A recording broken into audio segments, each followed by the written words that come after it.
Are you ready? Let's do it. Are you ready? This live Are you talk. ready? Live Are you talk. ready? Yes, sir. Are you ready? Hey, greetings and welcome to Live Talk. I am your host, Arthur Jeremiah, alongside my two co-hosts, Minister Samuel. Hey, welcome back to Live Talk. And the spiritual ambassador, Yike Ezekiel. Peace. Good afternoon. All right, before we go to anything, let's go to our general statement and disclaimer. General statement. Live Talk is proudly powered by TBS Goodwill, Builders of the Highway Foundation, and Men of Purpose. Together, we're bringing about awareness to the everyday challenges facing individuals, communities, and our nation. We tell our stories, listen to yours, and always respect different perspectives. Want to share your voice? Email us at livetalkoril@gmail.com to be a guest, or if you would like to contribute to our mission, purpose, go to livetalkoril.com to give a donation. Disclaimer. Information provided during this event and others to come does not constitute the official opinion of Live Talk or its affiliate entities. It is strongly recommended that viewers seek independent expert advice regarding any topics discussed, as legal requirements differ significantly across jurisdictions and are subject to frequent changes. If you have questions or concerns, you can always email us at livetalkoril@gmail.com, or you can DM us on Facebook and or Instagram at Live Talk Orlando. All right. Welcome back. My brothers, how are you doing, Minister? Doing wonderful. Hey, looking forward to this Juneteenth show, which is where we are. So, hey, just looking forward to getting into it. Indeed. Yike Ezekiel, how you doing, my brother? I am magnificent on this great, hot Florida day. Hot it is. You know, somebody was talking about going to the beach. I was like, it's too hot to go to a beach. Almost How's it too hot to go to the beach? Don't need get that big umbrella. Right. No, it's definitely hot here in the state of Florida. So if you're in the state of Florida, make sure you stay and use some AC. Or getting you some cool water. Dehydrated. And definitely do that. Indeed. All right, family. I hope you're doing well today. We're just going to give you a rundown of the show today. First, we'll have the minister word of today. Right after that, we'll go to a commercial break. Then we'll come back. Our main topic today is Juneteenth economic power. Freedom then and freedom now. What does economic power look like today? And right after that, we'll go to another commercial break. And then we'll come back with either some rural or community news, or we'll continue with this topic. We'll choose at that time which direction we go. We'll get ready to close out with a quote, a motivational quote or reading from the host. So, with no further ado, Minister, what is the word of today? Word of today, since we celebrating Juneteenth, word of the day for June 20th, 2026, is going to be emancipation or emancipate. And it is defined as the fact or process of being set free from legal, social, or political restriction. Emancipate, to free from any controlling influence or beliefs. Emancipate, to free from restraint, control, or the power of another. Emancipation, to free from bondage or slavery. A process of giving people social or political freedom and rights. And some synonyms are liberation, freedom, independence, and sovereignty. And then, of quote from former President Barack Obama. He said that Juneteenth has never been a celebration of victory or an acceptance of the way things are. It is a celebration of progress, emancipation. All right, emancipation. I'll make sure you have that word locked in because we're going to talk a lot about that today. And thank you, brother, for that word of today. And we're going to go to a commercial break. We'll be right back. Because Scott & Associates always treats me like family, I refer my family to them. So when preparing for my taxes and I know exactly what to bring in coming in, it makes the process so much easier.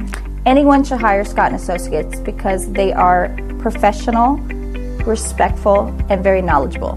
And with all of my heart, I can always count on them.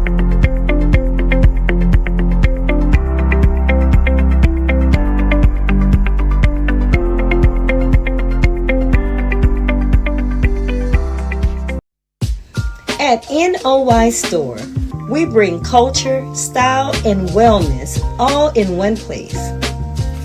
Explore our collection of cultural apparel designed to inspire and connect. From t-shirts to polos, boldly tell your story. Need guidance on your journey? Check out our books written to inspire and support your spiritual, personal, and community growth. And give your body the care it deserves with our health and wellness products like natural toothpaste, soothing body butters, and more. We're always adding new products to empower your life so you can live with purpose and style. Visit noystore.com today, where culture, wellness, and inspiration come together. Shop at noystore.com. All right, family, welcome back. Make sure you go to the noystore.com and definitely shop. You can get the spiritual significance of a name there, but you can also get our toothpaste, an all natural toothpaste. You won't find that everywhere. Isn't that right, Minister? You definitely won't. One that's actually meant to help your teeth and gums on your journey because you want to have them with you for a long, long time. Indeed. Yes, sir. All right. So let's get into this. Before we even talk about where we are today, we got to understand where this really comes from. We're talking about Juneteenth.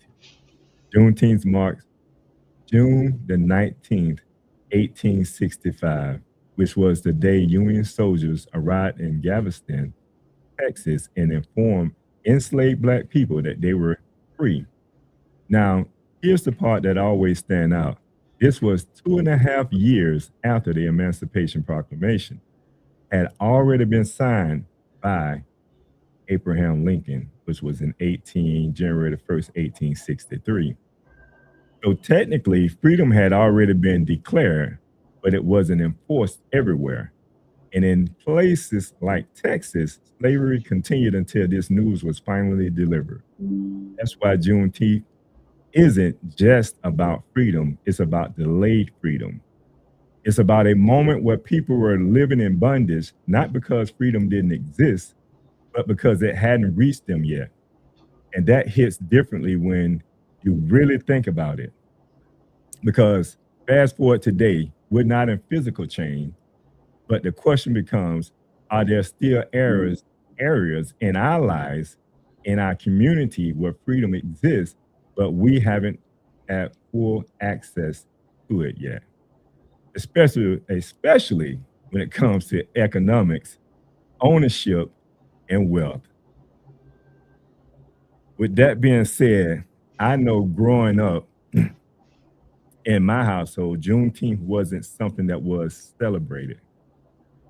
Like I just came into Juneteenth, I don't know, probably about 10 years ago. But I don't even know if my mother had a clue what it was, even at that time. Being in the South, the Klan may have, instilled some type of fear in them. So if they did know, they wasn't celebrating it. So growing up, what did Juneteenth mean to you, if anything? And how was that meaning changed now today. So we're going to look at how Juneteenth, that's the question for our audience today. What does that, if you get a chance, put that in our chat, because we want the audience to be able to chime in on that question there.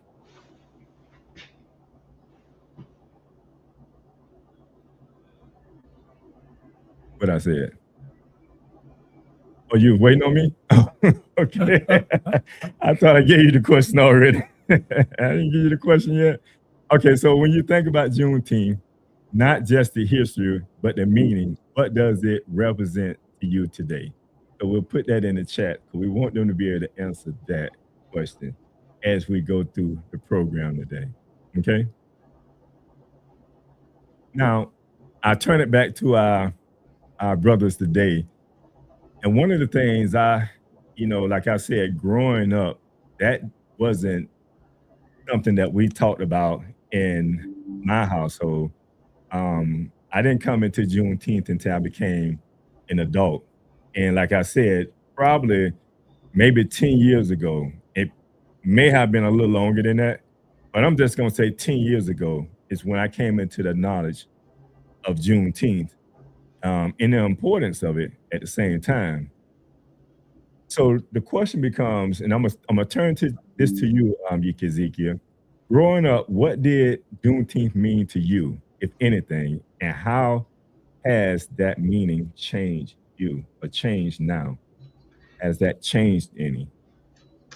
Yes, it changed drastically because growing up, I had no knowledge of Juneteenth.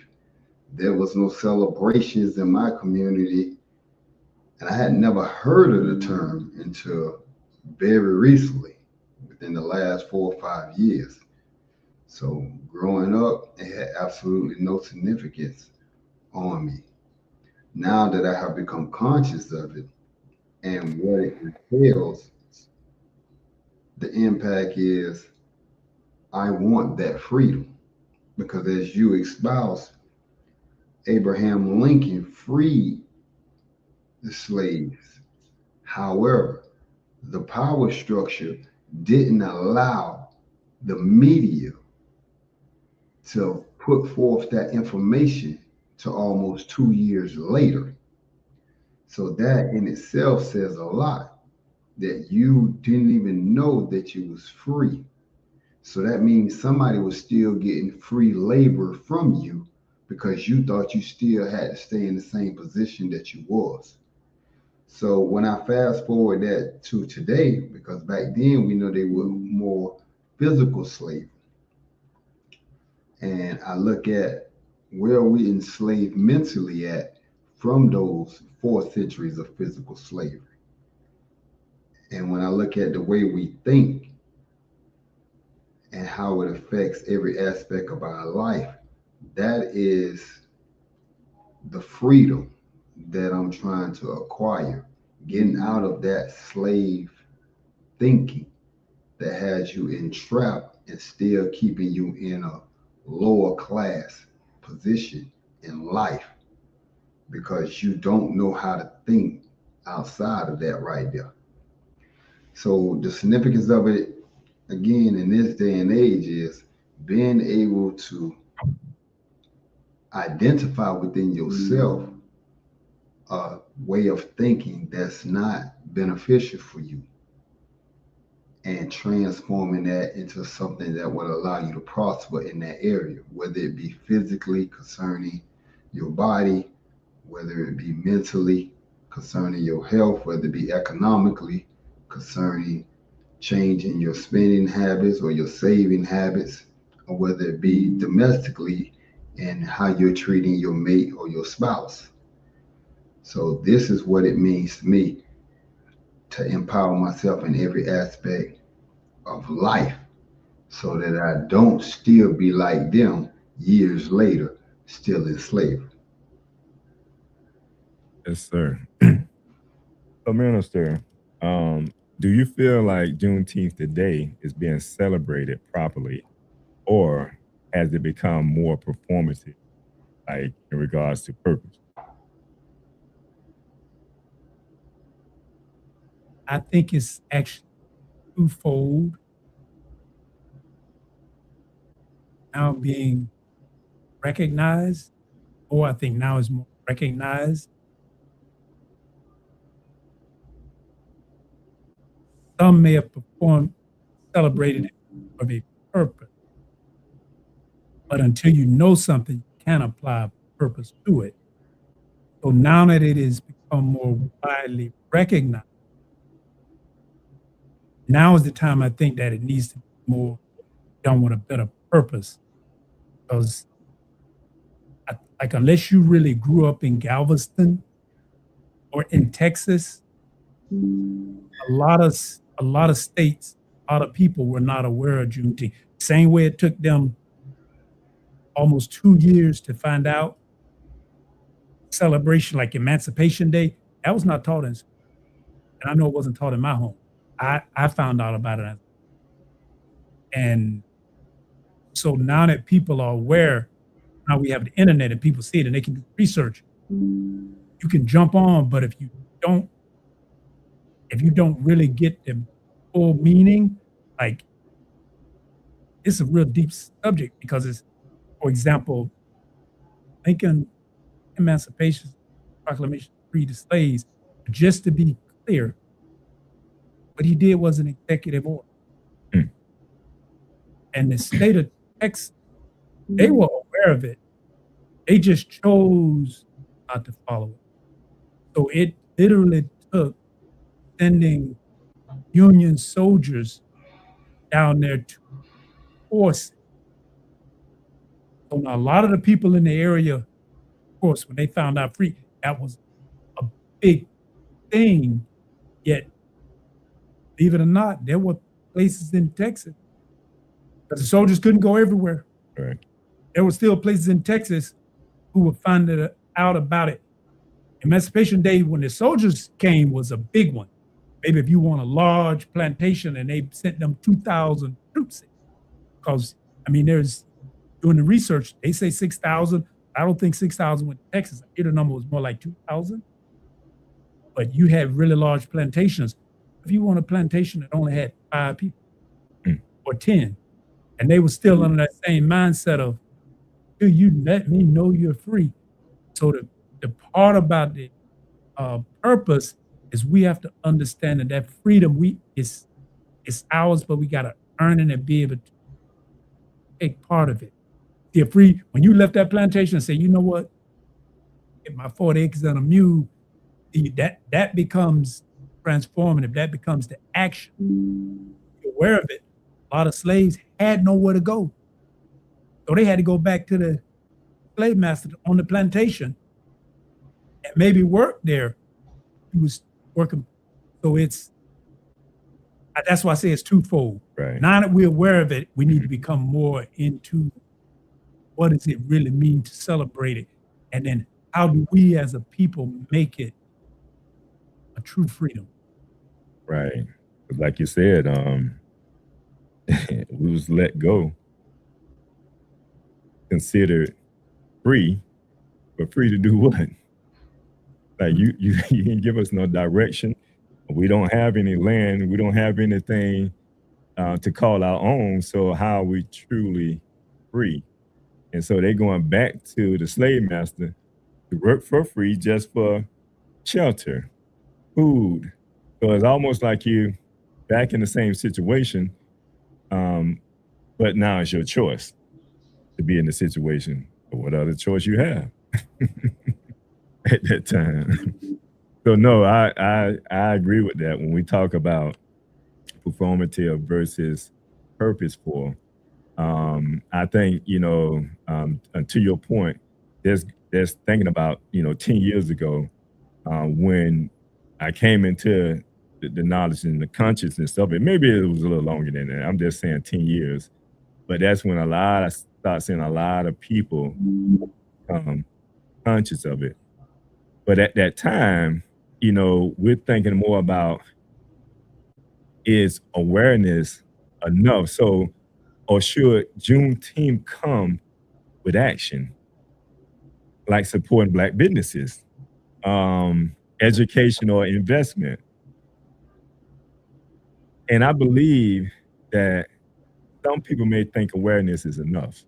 And that's why you'll find people, saying Happy Juneteenth, putting certain things out on social media, which is good because a lot of people don't know about it. Some people see them like, what they talking about, what they got going on.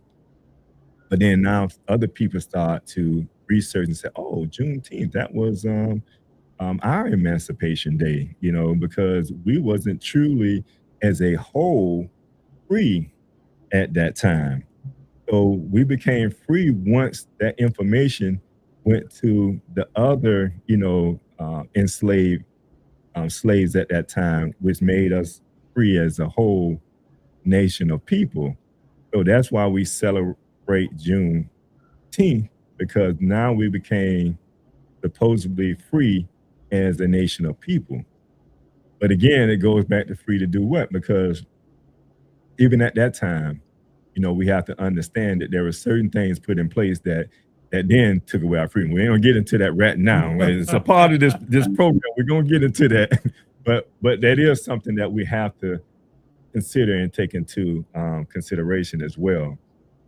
But truly, it's a part of our history and culture in this country, and we have to recognize and we have to be intentional about the things that goes behind that, because understanding that we were free, now we're free now today to do business with one another.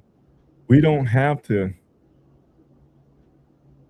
settle on making a choice. Well, we can make a choice, but we're free to do business with one another. We're free to support one another.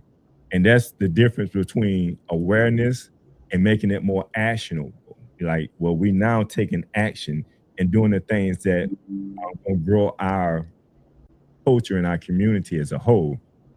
So just understanding that, it brings back a lot of clarity to why we're actually celebrating Juneteenth.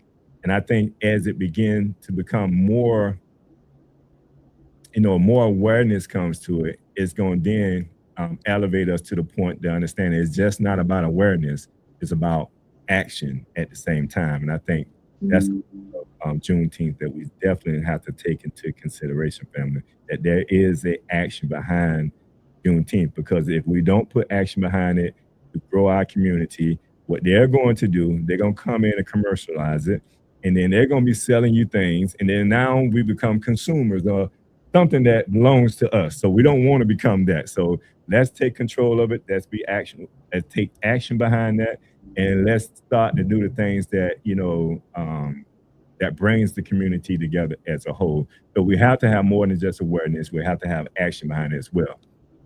So if Juneteenth was about physical slavery, let's talk about the freedom we're still chasing today, and that's economic freedom. When you think about Juneteenth, not just the history, but the meaning, what does it represent to you today? And I want to get a little bit into this here, because we talk about economic power all the time, but let's define it clearly. So what does economic power actually look like in a Black community today, Minister? And one of the reasons I chose that quote, President Obama, is because he said it was about, not that everything was already there, but it was about progress. What he said was Juneteenth has never been a celebration of victory or an acceptance of the way things are. Making it into the White House, that's a celebration of progress, but the victory still haven't been won. You gotta see as much progress as was made with that act, and about that's kind of tied in with Juneteenth. Look at the fallback after that happened.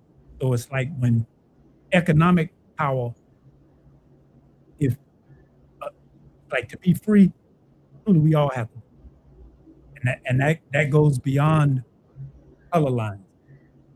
People, everybody need to understand if any of us are slaves, we all still stuck with slavery, and that's a big piece.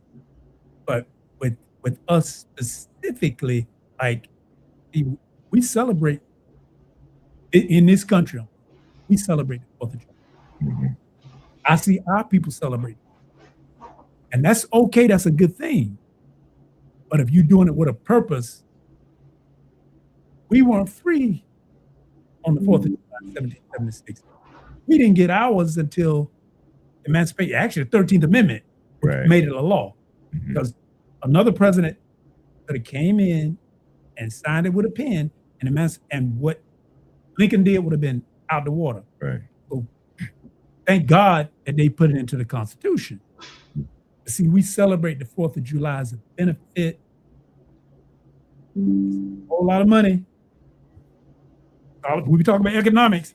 Holidays are based around economics. Right. Who's benefiting off that? So now with Juneteenth, it's a national celebration. We need to make sure that we make it an economic term for us. Right. How do we benefit economically? If it's a national thing, we should be benefiting. It starts with, recirculating dollars in our community. I say it all the time, but we can't just do it on Juneteenth. We need to, if that'll spark it. But we need to be conscious of doing that every day in the year. That's what emancipation is about the freedom of taking that money and making it circulate within our community, because that's how the wealth begins. Because most of the wealth goes out. Just imagine, even if we had, people cook hot dogs, burgers, somebody making money. Right. Charcoal, Right. lighter fluid, they red, white, and blue flags. We need to capitalize off Juneteenth. And how is that going to recirculate the dollars back into our community? So like you say, outside influence, which is not about emancipation, corporations take the dollars and then do something different with it. We need to make sure the dollars are being brought internally instead of externally. Indeed. We definitely have to do that. Ezekiel, do you feel like we are taught how to build wealth or just how to survive financially? Well, based on what he just had to say concerning wealth in your community, that tells me that there's no wealth building teaching going on within our communities. As we've spoken before, the mass majority grow up with no understanding of finances.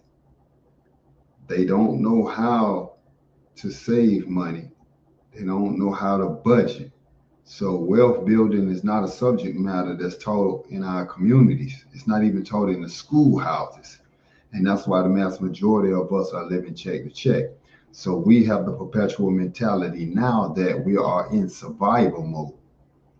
And as long as we can get past this month bills, we good.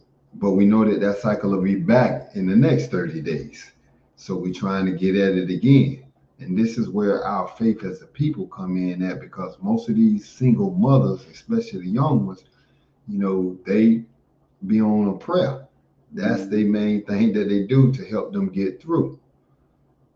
And the problem is they don't have the wisdom to pass down to their children economics so that their children can get or break what's being termed now as the generational curses that plague us as a people financially. So with no outlets, there's no black people that own banks or that's working in banks that's creating tutorials or seminars on how to raise your children up. You look in other cultures, you got the guys like Dave Ramsey that's putting out this information to teach his people how to be financially secure, starting with 5-6-year-old children. Our churches, which is the main staple in our communities, are not giving our people wealth building classes. They're not taking the precepts that they have in that Bible to teach economics so that the people can become rich and get out of that survival mode and begin to thrive economically, because that relieves a lot of stress on the brain. When you don't have to worry about where your next meal coming from, where the next money coming from the bills. How, if my child gets sick, I can't even take him to the hospital because I can't afford the ambulance ride. Or if I miss work, then I'm 2-3 days behind now. So no, we need those principles to be soundly placed in our communities on a regular basis so that our children understand the difference between going out and purchasing depreciating products, spending all our wealth on things that the moment we purchase it, the value of it dies.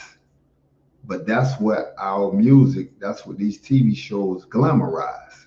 So we want the jewelry, we want the fancy cars, we want things that depreciate and literally are liabilities instead of building up assets.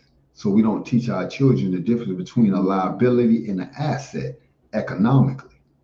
And this is why our communities are deemed poor communities. And now that's why developers are able to come in the communities with the gentrification and begin to disperse us out of communities that we've been in for 40, 50, 60 years. Now they have us displaced all over the cities. There's no more hoods now. And that is because we don't understand the power of pooling our own resources. It's like you look at what Florida brought in 1988 when they brought the lottery to the state. And you got, 100 people putting $10 on the lottery ticket. The person that's the lottery, how much money are they making? So even if somebody do hit the lottery and they pay out 100 million, how much have they taken in just to pay this person 100 million? So the math is always in their favor. So if we can begin to understand economics and how to create products among ourselves instead of being the vast consumers in America and allowing that money to flow, now we have money in our communities to make sure our communities clean, to get the potholes out, to get the proper stop signs so we don't keep running over each other, to be able to have the parks, the schools, and the trades that's needed for any community to flourish. We won't have to be driving outside of our community for the products that we'll have within our own community if we pool our resources. But that's one of the negative effects that we know slavery had on us. It created a mass distrust among us. Because if 10 of us get together and they say, okay, we deeming this brother or sister as the treasurer, the other 8 gonna be like, why they the treasurer? How we know they ain't gonna take the money? Nah, I ain't trust them. So until we understand that we're still in a mindset that's not going to allow us to flourish economically because of our lack of knowledge. And we're not doing anything to change that. We're just sitting in the mud and we liking it. We like the hole. We just wallowing in it. We have a desire to get out of it, but that desire is not strong enough for us to stand up and put it into action. Nobody's getting online, going to school, learning about economics, but I could be online watching social media for hours. Something that's not beneficial to me, something that will eventually take money out of my pocket instead of learning something that would give me everlasting wealth. So yeah, we are in a people at survival mode. Even the stats that the government put out show you that the average person doesn't have $1,000 in savings. So any minor or major catastrophe that may occur in their life, they're gonna have to make a sacrifice. Do we eat this week or do we keep the lights on? And you never want to be in that position. And most of us don't have a money problem. We have a money managing problem. We don't know how to direct the money that we're getting because the vast majority of us working or we got some type of hustle that's generating income. But we don't know how to put that in a position to where it continues to make money. And until we understand that, hey, we got to get out of survival mode. This ain't how life is supposed to be. We're going to stay in that condition. I like that. So basically, you're saying we surviving financially, opposed to being taught like the wealth building. And I agree with that because just understanding what you just shared and knowing that most of our household, and when we're saying we're talking about most people, because we can go back, coming out of, slavery, having some type of freedom, we did create organizations for ourselves. And some of these organizations were elite organizations, but then they had something in place called brown paper bag test. So the brown paper bag test, it excluded a lot of us that was darker than the brown bag. So we couldn't be a part of these organizations, these institutions that was teaching wealth building, because we have some prominent people amongst us that are doing wonderful. We got billionaires. But what was the difference? You look at, your upbringing, in a household where you have a single parent that may not have education up to, ninth or 10th grade because they had to work all the time. So they couldn't instill that education in you. Didn't know what wealth was like my brother sharing, and hadn't lived, by whatever means of income that was coming in at the time to pay rent or, lights or whatever it may have been. But surviving financially, as my brother shared, that's what majority of us did because we didn't have the wealth building training that now solidifies us to understand what wealth actually looks like so that now we can apply ourselves in that manner. But when we look at like nowadays, you see more conversation about generational wealth, credit, investing, entrepreneurship. I believe this is a real progress because everybody is talking on different levels. But I also think it's trending talk. We always talking about all this stuff here, but and I will tell you why. I believe that and I think like that because generational wealth, in my opinion, starts with the one that has the knowledge. When we're talking about the, being taught wealth building, the one that has attained that type of knowledge and information. We have one, Dr. Boris Watkins is one of our, economic, financial gurus within our culture. He has the Black School of Business, and he teach investments and things of that nature. I don't know anyone else if you and you always share, but he was one that came to mind when I was thinking about it. But we don't have a lot of those representatives or influencers in our community that's ethical enough to teach us certain things when it comes to wealth building. And then now what happens is we have to go out and we have to pay for this stuff. So we'll go out and we'll pay for it, but may not get the right information. So that tells you right there that you're trying to understand the financial, how to get to that level. But it's a cost that you have to pay to get to that level. And it's sad sometimes, or all the time, when we within our community have the information and we don't want to share the information because now we're trying to get rich off of one another. And that's where the stigma come in at, can I trust this person? Can I trust this person to do this, that, and the other? Why can't I, keep up with the funds? Why you got to keep up with the funds? So we have a big trust issues, like my brother said, amongst us that keeps us from working together because we feel like one of us don't get over on the other. You don't have we all have equal information. You're not, you don't have more information than I have. So why should I give in to you?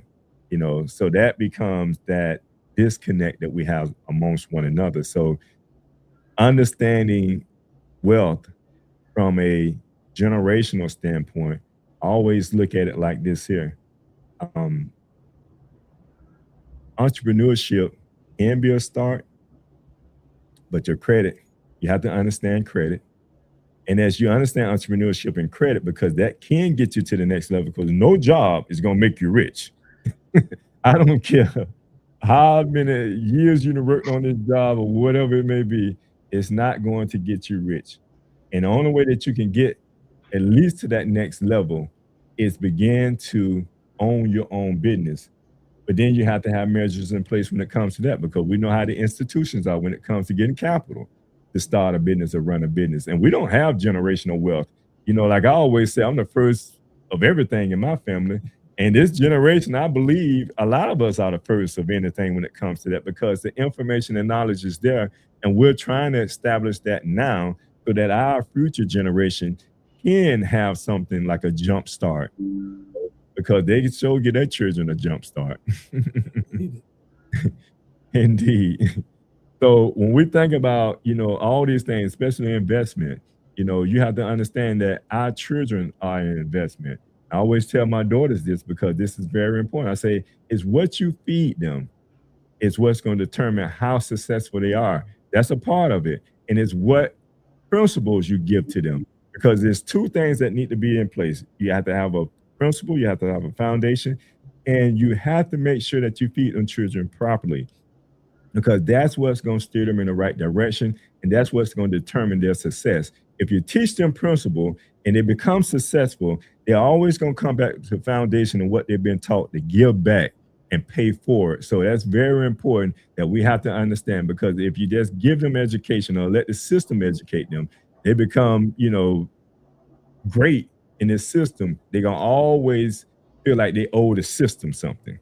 So they're never going to bring it back to the community, because now they feel like the community ain't doing anything for them. So always start there. If we start there, we'll create a product that's going to always give back to our future generation. Definitely want to share that when it comes to generational wealth. And one of you brothers had anything to add to that? Yes, I do have one more thing on this particular subject matter about the generational wealth. It starts at home. It starts at home. So if the parents don't have that wisdom right now, begin to seek it out, because it's available. You live in the information age. Everybody walks around with a phone in their pocket. So at the touch of a button, you can ask Google or AI, hey, how do I begin the path of financial freedom? What tutorials, what community college could I attend? What seminars could I attend? So the information is out there. Right. All right. So we know what economic power looks like, but what's stopping us from getting there? So how much of our economic challenges come from systematic barriers versus personal decisions, Minister? I'm gonna go right into where you came from, the generational wealth. Okay. Held. There's also a thing called generational poverty. And we have to be conscious. Like, that's what Juneteenth is about, to understand that collectively as a people, we suffer systematic poverty. Because I'm big on personal responsibility. But part of Juneteenth and understanding the systematic barriers is that after the Emancipation Proclamation, then they did the 13th Amendment to make it a law. Immediately after that, when they put Black Code and laws in place, where it was more difficult, like, yeah, you might be free, can't vote, they live in a certain place. Even if you bought, you was able to buy something, now they start red tagging the areas so you couldn't get access to capital. And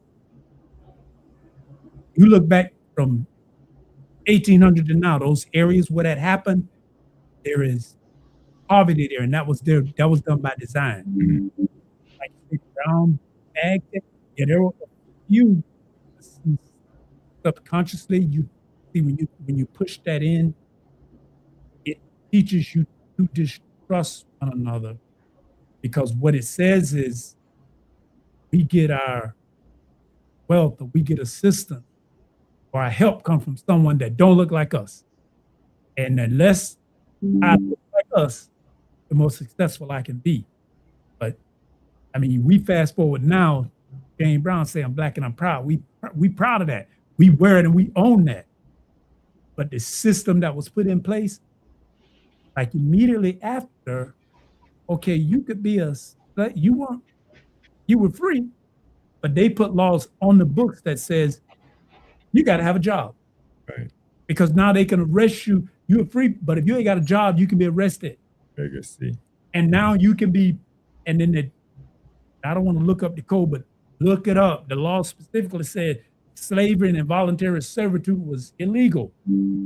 But if you were convicted of a crime, now they could put you in the involuntary servitude. So now you got masses of our people serving in the chain gang. And that's why it held back a lot. Yeah, progress. You had black statesmen, but it held back a lot because a lot of us were arrested, trumped up charges, put in jail, put in prison. Now you were right as a slave. You fast forward that to where we are today, that prison to school pipeline is real because look at the mass numbers of us that are incarcerated being working for free and as a slave. You might say you're not a slave, but when they put you in there, that's involuntary servitude, you're a slave. That's real. All right. And we have to understand that that's a reality moving forward. So we do have to, that's where the personal responsibility come in. Like the Juneteenth action is, we know that they have laws in place and the laws start from the top. And the one who's at the White House right now on the top is passing laws to road. Like right now, when they're doing these things with redistricting and voting, it's specifically for Black communities, which it takes away our voice, it takes away our power. Because if we had political control of our communities, we would control all the dollars within our community. But when you don't have political power, you don't get no green power. So we have to be conscious of it. We can navigate it, but it's education. It takes us being able to see there's that roadblock, there's that trap. But we don't want to go down that roadblock and trap. Now, how do we pool our resources? They may not loan me, but $50,000. But we need $500,000 to try to start this business that we want to do. They don't want to give me but 50. I got good credit, so they don't want to give me but 80. I mean, I need to find 5 more people. Right. Come up with it. Don't give up. We have to be able to see the reality there because there is no black bank unless we create it ourselves. So like you say, it takes credit. And then that's one of the traps that you go into debt early and you got bad credit. But your counterpart has financial backing and good credit, easier for them to be successful, but it's more difficult. So we have to, like Juneteenth has to be an actual understanding of what's going on and then how do we deal? Personal responsibility of where do I spend these dollars? How do I invest these dollars in my community? What good does it do for me to go make $1 million, but I pour it all into another community and my community is poor and suffering? And when we consciously don't see that, that's the generational curse that I'm talking about. And we suffering from that and we have to change it. Yes, sir, indeed. Now that's something we definitely have to change. And like you say, some of the things we're not too far from, Jim Crow and a lot of the, things that they had in place to deny us from, capital, from a bank to start a business, housing, etc. So, but we're becoming more conscious of it. We are, speaking out in regards to it, and we're having more conversations about it. And I think that's the key thing, is having more conversations about it, because we become more knowledgeable about the situation. I'm glad, I see a lot of my sisters and brothers that are even in real estate, and we always looked at real estate as being how you gain true wealth in this country, but investing is one of the things I don't think we have come to a real understanding and knowledge behind. And I'm not just talking about investing in real estate, but just investing period, you know. And when you don't know something, it tends to uh, destroy you financially, because you're trying to learn whatever it is. Even if you've been deceived by institutions saying, "Come join my institution, pay $25,000, and I'm gonna teach you how to make $1 million." I mean, that sounds good, you're right.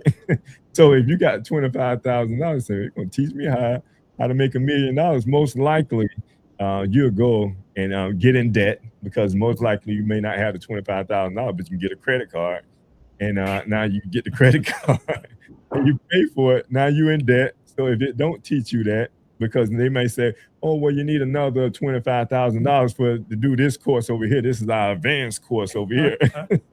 So you're being bamboozled because of the lack of knowledge that we have as a people, and a lot of us, we take advantage of that, knowing that some of us don't have that knowledge, um and Ezekiel, um just in case you want to chime in on this here, because I know, like, when it comes to, like, my question to you, I want to bring you in, but I want to reflect a little bit on our culture.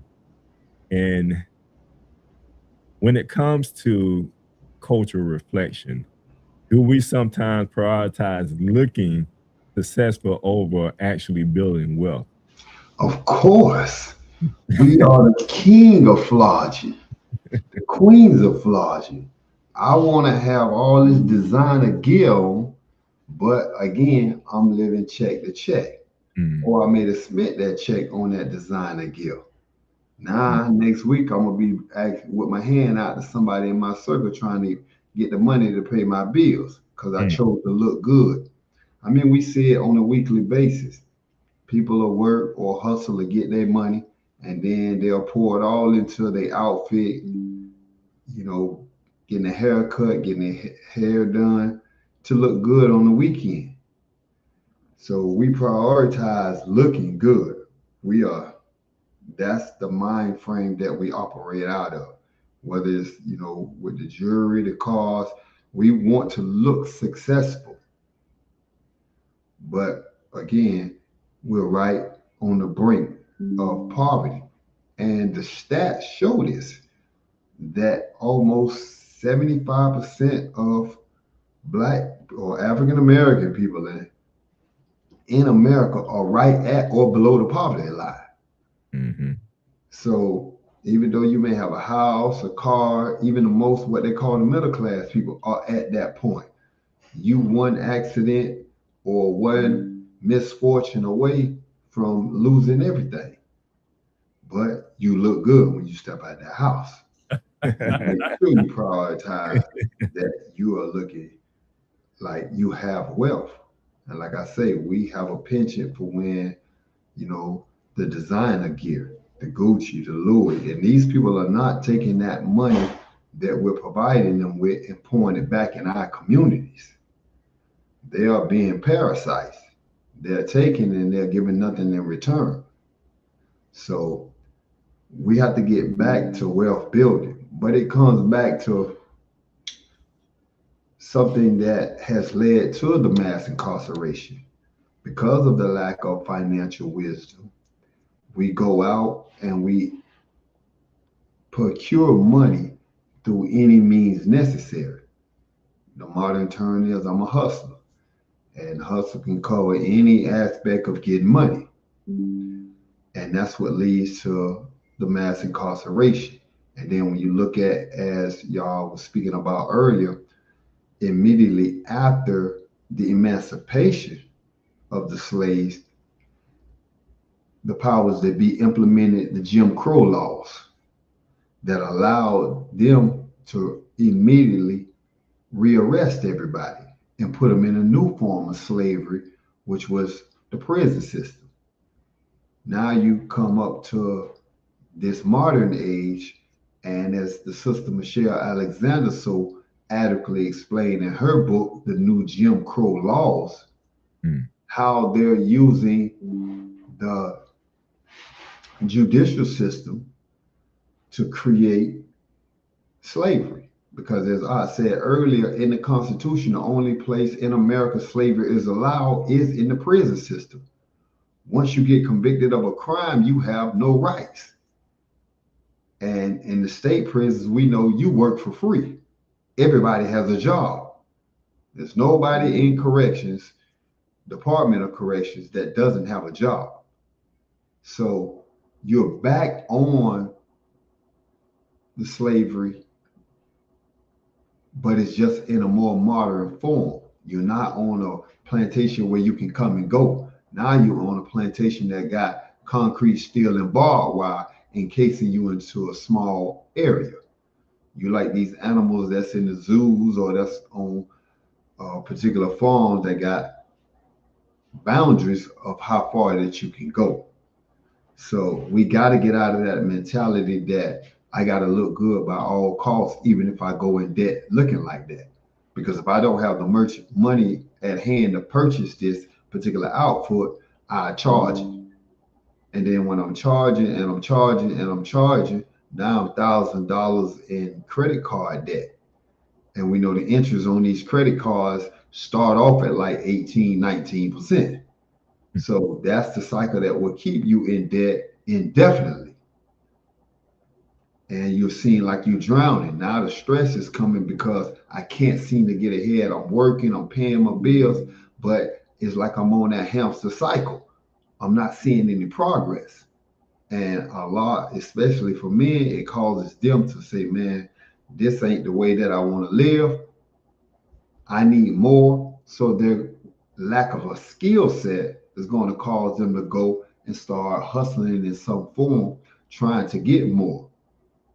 And in this day and age where nobody in the streets has the code of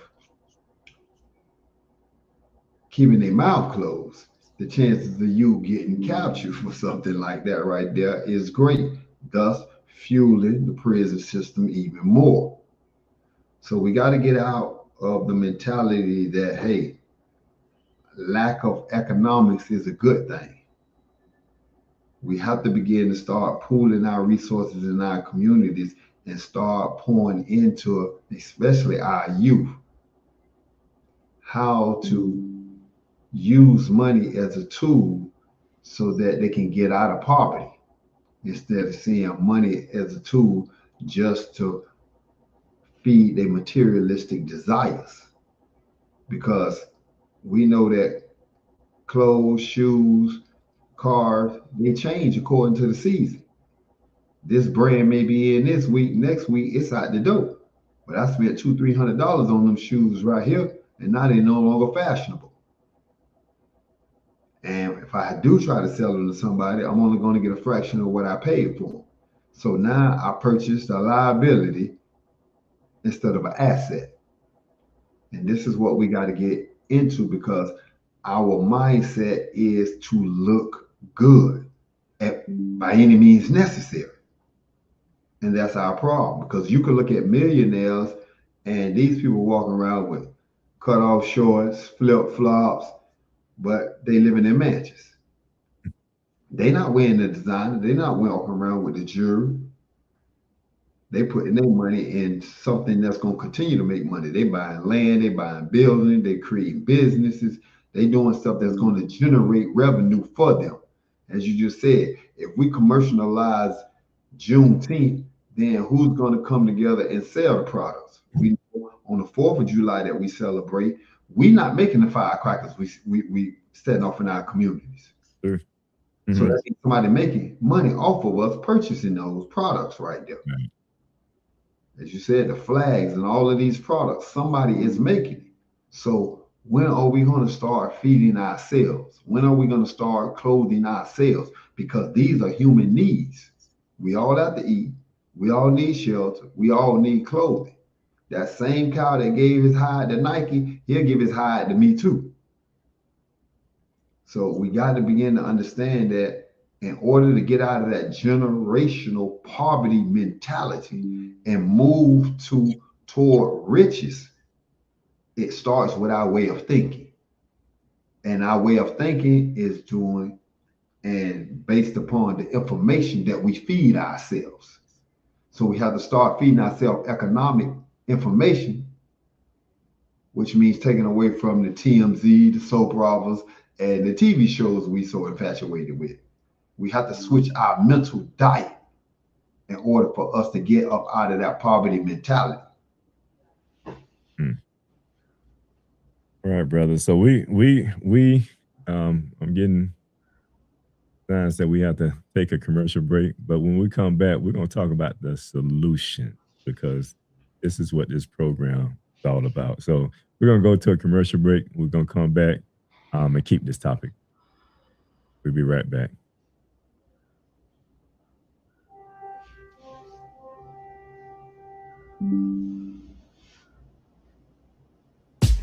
At NOY Store, we bring culture, style, and wellness all in one place. Explore our collection of cultural apparel designed to inspire and connect. From t-shirts to polos, boldly tell your story. Need guidance on your journey? Check out our books written to inspire and support your spiritual, personal, and community growth. And give your body the care it deserves with our health and wellness products like natural toothpaste, soothing body butters, and more. We're always adding new products to empower your life so you can live with purpose and style. Visit noystore.com today, where culture, wellness, and inspiration come together. Shop at NOY Store. What do all these people have in common besides a beautiful smile, healthy teeth, and gums? They all use Zadi toothpaste. Zadi toothpaste is made with all natural ingredients. Zadi toothpaste is fortified with moringa and baking soda. Zadi toothpaste is suds-free, making it an excellent choice for kids. All natural, fortified, and suds-free.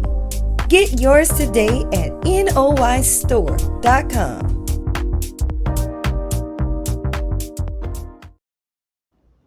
All right, family. So we're going to shift the gears a little bit. We're going to talk about solutions. We're talking about all the issues. We're talking about Juneteenth and, how we can, truly become free today, because we're still denied access to certain things even today. And we're becoming more conscious of that, day by day as we're living in the information age. So we're becoming more conscious of that. But there's still doors or rooms that we're shut out of that, we still need access to. All right. So let's talk about solutions based off of what we shared earlier. And Brother Ezekiel, I know I oftentimes we hear you talk about systems and things of that nature. So what are 2 or 3 real steps people listening right now can take to start building economic power?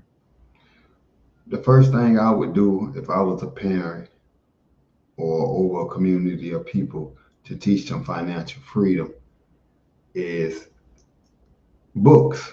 Everything is written down. Everything is recorded. Fall back on the intelligence of the people that came before you, because whatever endeavor that you engaging in, somebody did that before you. The construction business was around before you was living. So grasp the information of those people right there. So I will arm myself with books, because you can pick them up at any given time. You can watch tutorials. You can watch YouTube videos. And there may be certain times when your phone go dead or you don't have access to your phone. That's why I say keep a book on deck. You can sit down and have family meetings and y'all speak about this right here. Teach your children about assets. Teach them about liabilities. Teach them what an IRR is, a high yield savings account is. So they'll learn how to sit their money in these banks the way it'll make money instead of just sitting there and doing no growth. You want your money to give birth to more money while you sleeping, not while you working. That way, eventually, your money will begin to work for you instead of you working for money. So you start, like I say, I believe everything starts at home. So everybody needs to start at home teaching principles about economics. And as a parent, if you don't know, watch again documentaries, watch tutorials, read books, go online and look up certain financial gurus. These people have online seminars, they have online courses. And you and your family can take those courses together. Y'all can make that okay once a week. We're going to spend an hour learning about finances. We're going to watch this video for 20 minutes, then sit down and discuss it. Or that particular guru may have a workbook that will allow you to get a better understanding of the information. But you have to seek the information. And the reliable steps is begin to educate yourself through these means right here because they are available. The information is literally walking around in your pocket or your purse. So you could be at a red light, you could be standing in line at McDonald's, and you can peek for a minute or two and read about something concerning economics, and then pass that on to your household or your friends or anybody that's in your circle. These are realistic things that you can do daily to begin to become educated economically, to begin to move to fight your way out of that poverty mentality. Right. And Minister, I know you're big on supporting Black businesses. One of the things you often do was bring out $100. Oh yes. When it comes to that, It's how important is it for us to support Black-owned businesses, and what does that actually look like beyond social media? it's extremely important because as a Black business owner,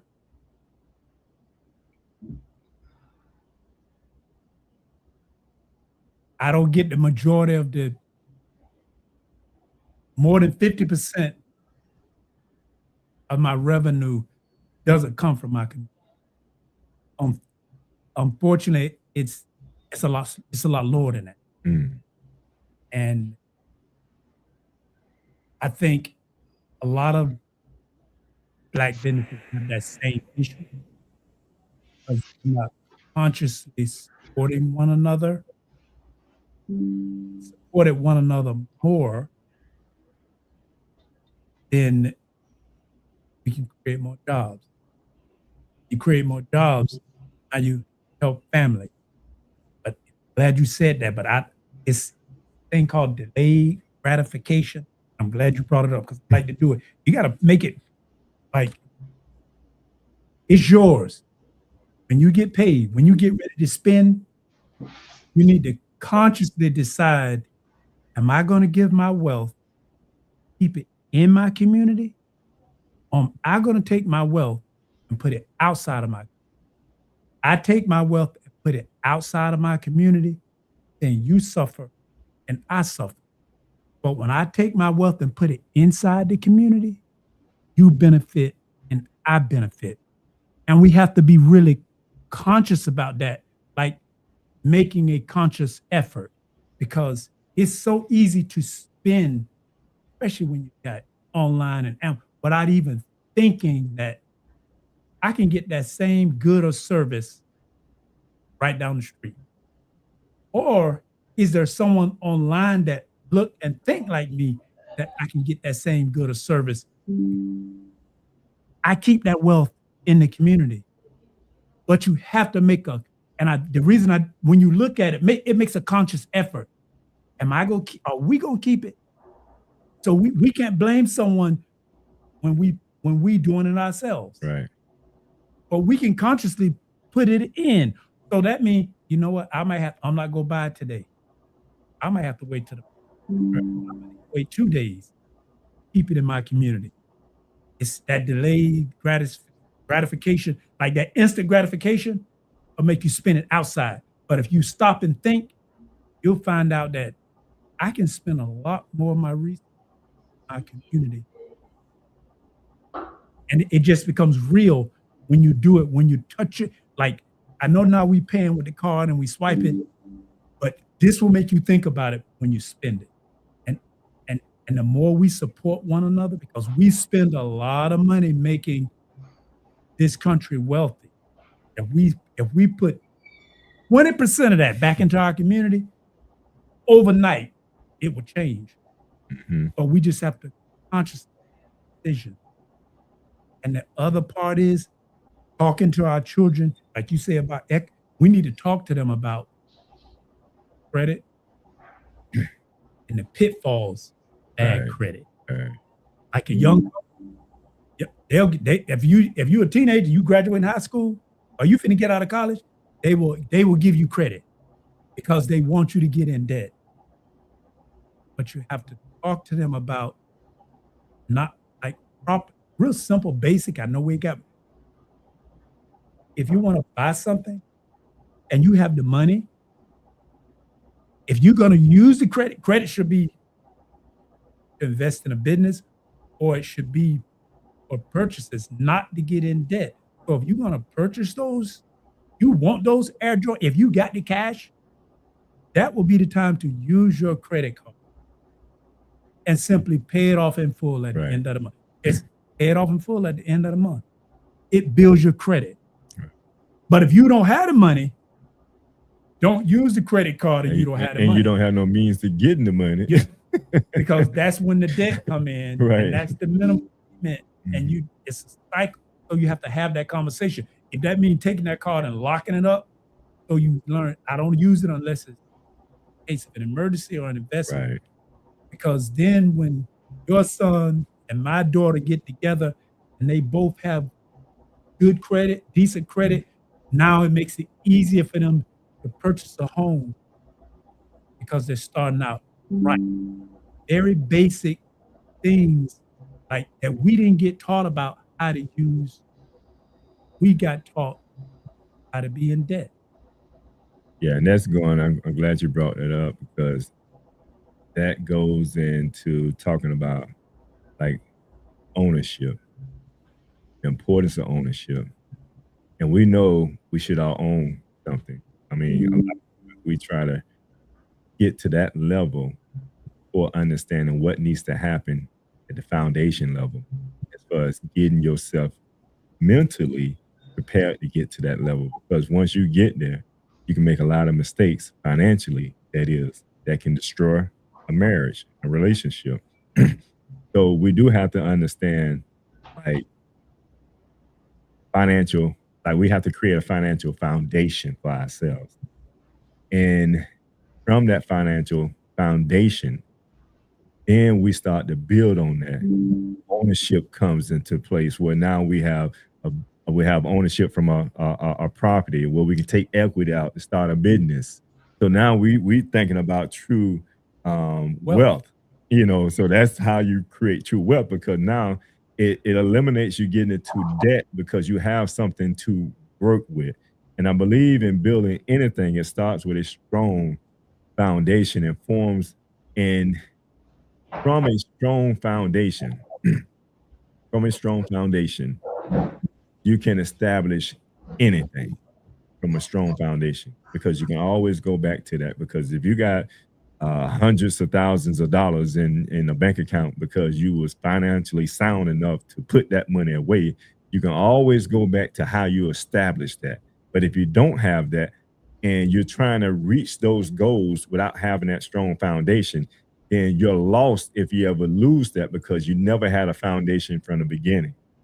And just understanding that allows someone to start at that level. So financial literacy is a foundation we can start when it comes to building wealth. We have to start with financial literacy. And I think my brother had alluded to that. What will what we'll learn from this is the power of ownership. If you learn the power of ownership, it will put you on a path to sustain great wealth and success if we learn that. But also going back to what you're saying as far as support, we have to have biased support for one another. Because if we have biased support for one another, ain't nothing sway us away from doing what we know we should be doing. Because oftentimes we go into a situation and you know you're supposed to be supporting your brother or your sister, but you have in the back of your head like something gonna go wrong, and when it go wrong, I'm gonna say I told you so, because you don't have a biased, conscious, effort of doing business with yourself, because really you're doing business with yourself. Like the point that you brought up, that benefits you and it benefits me. Because see, I'm, as a business owner, and you come in and support me as a business owner, when something happened in your family, most likely I'm gonna be the one that's gonna help contribute to making sure that you're okay.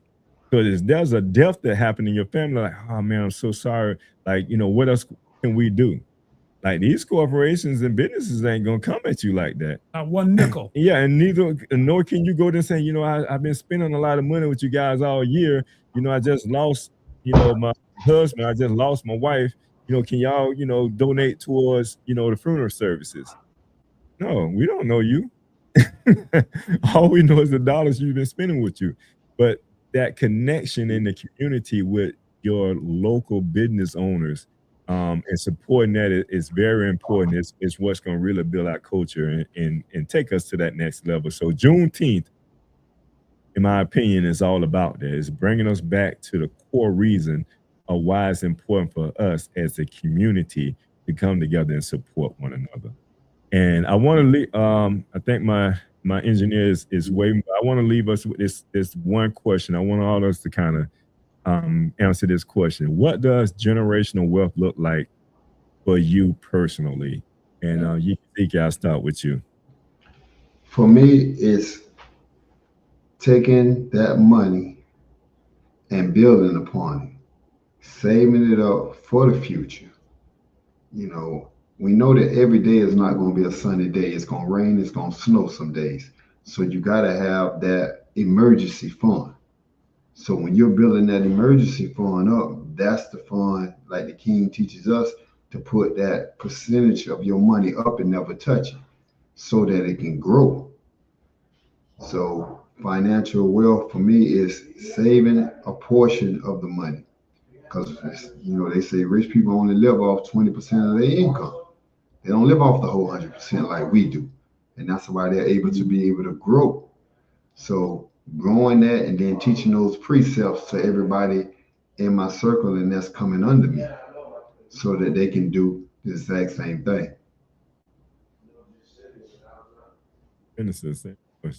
And I totally agree. And because what he said is a preface to what I'm going to say. Part of that is you have to have savings and emergency. And then the next thing, critically, live within your means. Make sure that you save and invest a portion of everything that you make. And you do that religiously. Because you can have a family that's making $75,000. But if they save and invest a portion of that, every time they get paid, you can have another family making $250,000, but they spending everything that they make. In 20 years, these people who save and investing, their net worth will be closer to getting that million, whereas the 200,000 will be in debt and broke. Because you need to make sure you're saving and investing a portion of every dollar that you, and that comes from the rich living within means. No matter what the Joneses got, Mike can afford it. That's how you get in debt. But if you live within your means, save and invest, that's how you build wealth. I say you brothers hit the nail right on the head. Because when we think about generational wealth, that's what we're thinking about. How we make it easier for the generations after us. Creating some type of way where passive income come in, residual income come in, and the generation after us don't have to stress as much because they may have a 529 plan set up now that's going to take them through school. They ain't have to, stress the fact that they can't pay for college because college is already paid for. They ain't got to stress the fact that I got to find a job when I finish college because there's a business right there waiting on you to jump right in it. So when we think about generational wealth, those are all the things that set up the next generation to continue to get wealthier, because that's what it's all about. It's about taking what was left behind for you and increasing that. We didn't have anything left behind for us, so it was nothing to increase. Started at zero. Right. We're at a point right now that we're trying to, I ain't gonna say trying, I'm saying we're at a point right now that we're working hard to make sure that we set up the next generation.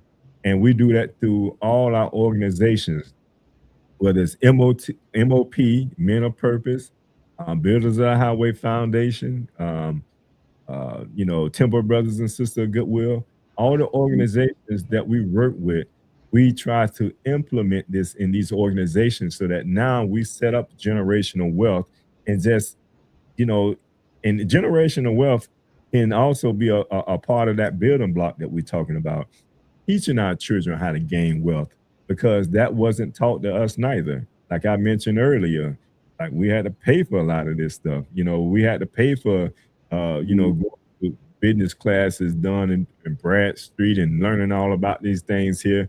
And they just taking money from us and we're not getting the education and information we truly need. So now we're surviving financially instead of understanding or being taught that building block of wealth that we were talking about earlier. So that's the difference. If we can leave that behind for our youth, like how to build wealth opposed to surviving financially, I think we'll accomplish that goal. All right. Any last words, my brothers? I'm gonna say this is a happy government wealth. Lots of information. Let's have a happy Juneteenth, but keep it moving. Yes, sir, indeed.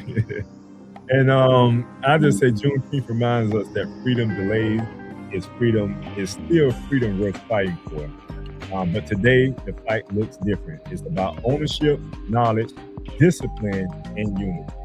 So I say from the host, Peace and Prosperity, and from Live Talk, we are out. Thank you for watching Live Talk. You can follow us on Facebook, Instagram, and YouTube at Live Talk Orlando. Please subscribe to our YouTube channel. Hit on the notification button so that you can see more videos like this. You want to join the show? Email us at livetalkorl@gmail.com. You can also follow the host on Facebook and Instagram at Arthur Jeremiah. And visit the website, thenoystore.com, to pick up your copy of The Spiritual Significance of a Name.